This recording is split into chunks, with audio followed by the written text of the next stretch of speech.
Hello guys, कैसे हो आप सब लोग। होप सो आज आप सबने अच्छा प्रॉफिट कमाया होगा, क्योंकि रीज़न बिहाइंड द सीन आज तो निफ्टी ने जो गैप अप दिया है भाई, 850 पॉइंट का gap up, it means a lot. और बैंक निफ्टी 2000 पॉइंट का गैप अप। तो ये जो गैप अप हुआ है इसी की बात करना है। ऑब्वियसली आप सब लोगों ने अच्छा प्रॉफिट कमाया होगा। तो ये video pure and pure educational purpose के हिसाब से रहेगा, और मैं इसमें अपना ओपिनियन फ्रेम करूँगा कि मेरे को क्या लगता है। समझ में आ रही है बात।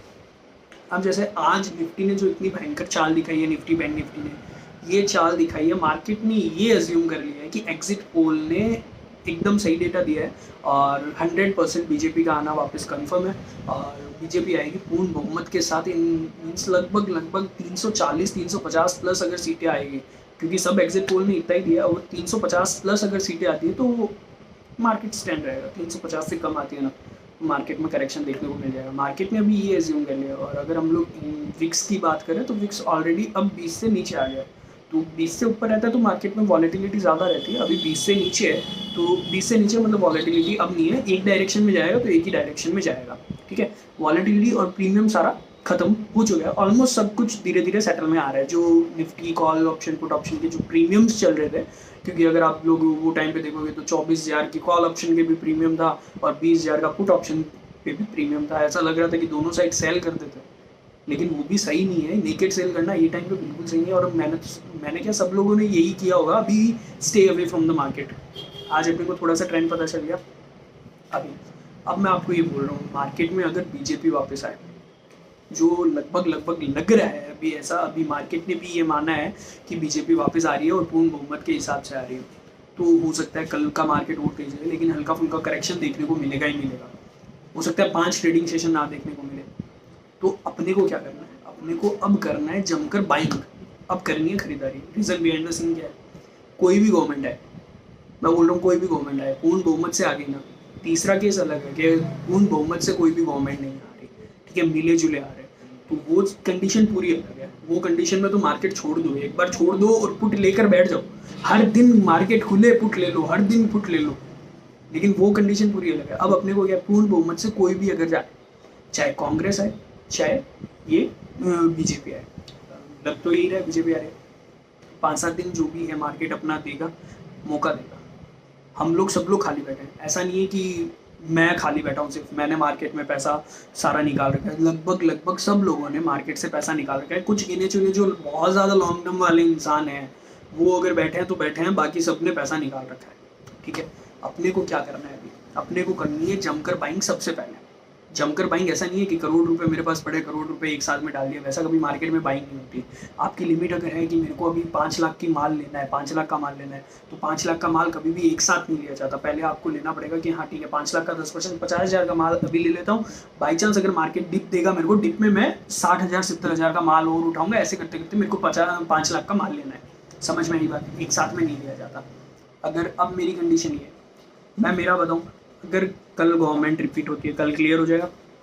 जो भी भाव होगा, जिस भी भाव पे कल मार्केट चलेगा, और अगर मोदी गवर्नमेंट रिपीट होती है, 3.0 मोदी गवर्नमेंट आती है, तो मेरा सबसे पहला, मेरा फेवरेट स्टॉक्स जो रहने वाले हैं, वो सेक्टर्स जो रहने वाले हैं, वो होगा पावर सेक्टर, इंफ्रास्ट्रक्चर हो गया, और उसके अलावा जो रहेगा पीएसयू सेक्टर। इन सेक्टर्स को छोड़ के मैं कोई दूसरा सेक्टर नहीं चूज नहीं करूँगा। और वहाँ पे 2 साल के लिए मैं कुंडली मार के बैठने वाला हूँ। For example IRFC, IREDA, NHPC, NTPC, और उसके अलावा ONGC, oil sector, PSU sector सारे के सारे आ गए, PSU बैंक सारी आ गई। इनमें मैं कुछ ना कुछ तो करता रहूँगा। वरना अगर मेरे को ये सारे ट्रेडिंग समझ में नहीं आ रही तो मैं क्या करूँगा, मेरे पास एक और ऑप्शन है, मैं म्यूचुअल फंड ले लूँगा। PSU सेक्टर का म्यूचुअल फंड पड़ा है, PSU सेक्टर का म्यूचुअल फंड ले लूँगा। दूसरा सेक्टर, केमिकल सेक्टर, बहुत टाइम से दबा हुआ है, बहुत टाइम से दबा हुआ है। ये हो सकता है इस साल भी ना चले, ठीक है, लेकिन जब चलेगा ना, आपका पैसा 3 से 4 गुना करने वाला है, ठीक है। तीसरा, 2 क्वार्टर और रुक जाओ, हो सकता है इस क्वार्टर के बाद ही आपको टेक्नोलॉजी सेक्टर में देखने को मिल जाए, क्योंकि अमेरिका में भी चुनाव वाला सीन चल रहा है। टेक्नोलॉजी सेक्टर जितना दबना है ना, ये दब चुका है।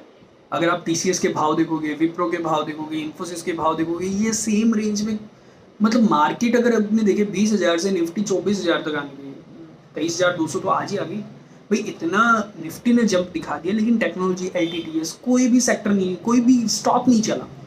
तो ये स्टॉक जब भी चलेगा छप्पर फाड़ चलेगा। और मैं ऐसा इंसान हूँ, मेरे को लॉस मंजूर नहीं है। मतलब ढंग की कंपनी है, पेशेंस रखेंगे ना, क्या दिक्कत है, पेशेंस रखेंगे और जब ऊपर जाएगा तब निकाल लेंगे। ब्याज तो मेरा वहां से भी निकल जाएगा, लेकिन द फैक्ट इज जल्दबाजी में गलत डिसीजन नहीं लूंगा और पहले स्टॉक्स में नहीं जाऊंगा।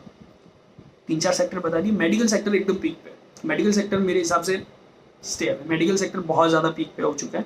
लॉन्ग टर्म अगर आपका है तो लॉन्ग टर्म चलने दो, एक बार और चलने दो। वैसे तो मेडिकल सेक्टर कभी बंद ही नहीं होना, क्योंकि ऐसा समझ लो छोटी मोटी बीमारी जैसी होती है अपने मेडिकल सेक्टर, मेडिकल स्टोर जाते हैं। लेकिन फिर भी मेरे को ऐसा लगता है, in personal my opinion, medical sector अभी पीक पे, मेडिकल सेक्टर से दूर रहो। अब जो आगे आया, मोदी गवर्नमेंट रिपीट होती है तो डिफेंस सेक्टर, डिफेंस सेक्टर में जो स्टॉक आते हैं, पारस डिफेंस आ गया। वरना अगर आपको समझ में नहीं आ रहा, आपको ये नहीं पता चल रहा कि कौन सा स्टॉक मेरे को लेना चाहिए, और अगर आपको समझ में आ रहा है कि मेरे को सेक्टर किस में इन्वेस्ट करना है, तो मैं आपको यही रिकमेंड करूँगा कि म्यूचुअल फंड में पर्टिकुलर सेक्टर के फंड ले लो। आपको नहीं पता, डीएम करो, मैसेज करो, मैं आपको बताता हूँ कौन सा लेना है, किस हिसाब से लेना है, मैं आपको गाइड करता हूँ, बराबर है। और कॉन्टैक्ट डिटेल मैं वैसे भी नीचे देता हूँ, मेल आईडी वगैरह मैं इसमें डिस्क्रिप्शन में डाल दूँगा। और उसके अलावा ये pure and pure education purpose से था, मैंने पहले भी बता दिया था। अब जो दूसरी कंडीशन है, दूसरी कंडीशन जो आ रही है ना, कि अगर कांग्रेस आती है तो पीएसयू सेक्टर है जैसे ही रहने वाला है।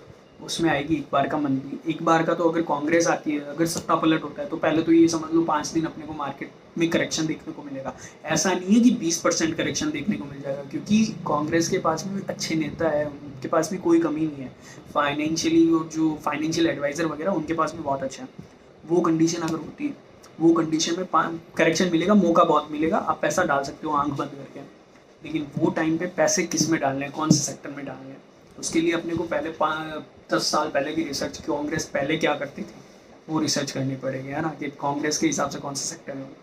तो उसके लिए आपको क्या करना है, पहले तो आपको मार्केट में जैसे ही ज़्यादा डाउन मिले, सबसे पहले ये ध्यान रखना टेक्नोलॉजी सेक्टर उठाना है। अगर कांग्रेस आ गई तो टेक्नोलॉजी सेक्टर भर भर के दबाना है, जितना हो उतना दबा लेना, पीएसयू सेक्टर से अवॉइड रहना।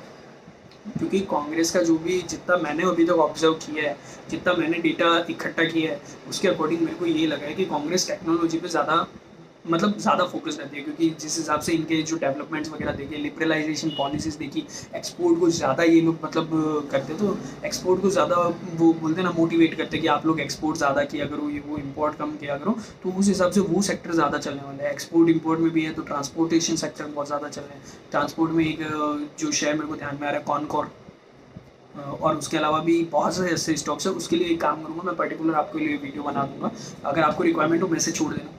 और उसके अलावा भी मेरे पास मैसेज आ रहा है कि आपका सिर्फ एक ही लेक्चर आया, दूसरा लेक्चर भी आएगा।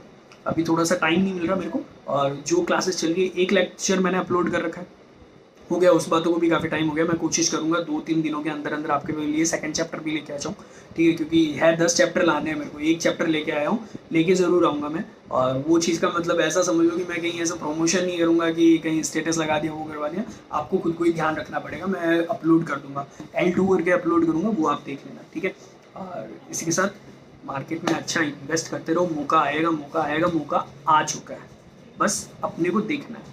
अगर ऐसा सोचते रहे कि हाँ और नीचे जाएगा, भाई वो तुम कभी नहीं ले पाओगे, क्योंकि मेरे को नहीं पता स्टॉक का बॉटम कहाँ पे है, मेरे को नहीं पता स्टॉक का टॉप कहाँ पे। मैं टॉप के भाव पे निकल नहीं सकता, बॉटम के भाव पे एंट्री नहीं ले सकता। अब रही बात दूसरी, जो लोगों का मैसेज आ रहा है कि हम इस स्टॉक से निकल जाएगा, हम प्रॉफिट बुक कर लेंगे, हमने ये भाव परचेज कर रखा है। सीधी सी क्लियर सी बात है, प्रॉफिट हो रहा है, आप सेटिस्फाइड हो, एग्जिट करो।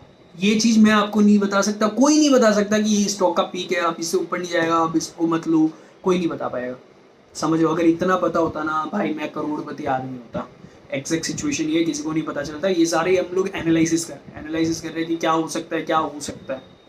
और अगर अभी आप मेरा वीडियो देख रहे हो, जमकर एमट्रॉन इलेक्ट्रॉनिक्स लगा देना, एमट्रॉन इलेक्ट्रॉनिक्स IPO में इन्वेस्ट कर देना जम के, ठीक है। जनरली मैं नहीं कहता। और बाकी इक्विटी मार्केट का subject to market risk. Okay, bye bye, profit कमाते रहो और वेल डन।